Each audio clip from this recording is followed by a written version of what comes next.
Grand B, l'arrière, la clé de la guerre. Après une courte période brouillonne liée à l'impréparation face à un conflit long, l'État organisa la production en déterminant les entreprises prioritaires pour la réception des matières premières, fixant les prix de production et de vente. Le personnel des entreprises stratégiques fut strictement encadré afin d'éviter sabotages et grèves. La France s'avéra être la meilleure organisatrice en cette période de guerre. Sous la houlette de Clémenceau et d'Albert Thomas, le gouvernement prévint l'essentiel des conflits du travail, organisa un rationnement bien accepté par la population et sut mobiliser la main-d'œuvre féminine et coloniale.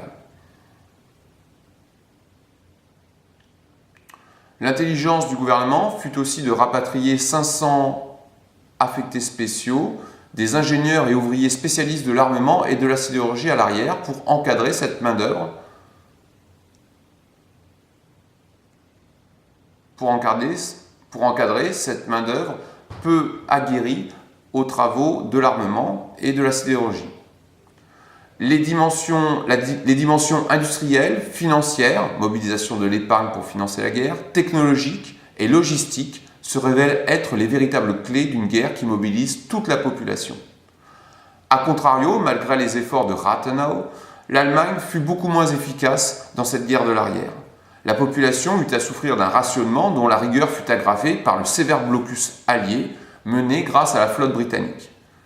Ainsi, lors de l'hiver 1916-1917, la crainte de l'impossibilité de nourrir le cheptel de cochons, le cheptel ovin, conduit-il à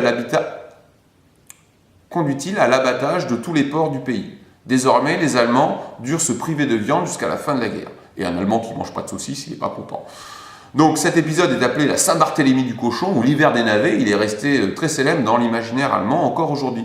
À partir de là, les stocks de nourriture furent prioritairement envoyés au front pour consolider le moral des soldats, mais provoqua pénurie et marché noir à l'arrière. La surmentalité toucha les plus fragiles, cristallisant les tensions et les oppositions à la guerre. C'est ainsi que le 9 novembre 1918, des manifestations à majorité féminine gagnèrent l'ensemble du pays, notamment les grands centres industriels comme Berlin, Hanovre, Hambourg ou Munich. Ces manifestations conduisirent à l'éviction du Kaiser Guillaume II du pouvoir, qui s'enfuit aux Pays-Bas. Une révolution mène au pouvoir les socialistes, qui demandent tout de suite l'armistice. La capitulation de l'Allemagne le 11 novembre 1918 s'explique autant par les revers militaires sur le front occidental infligés depuis l'été 1918 et l'échec de l'opération Michael, que par l'état de déliquescence de l'arrière qui n'a pu tenir un conflit extrêmement difficile.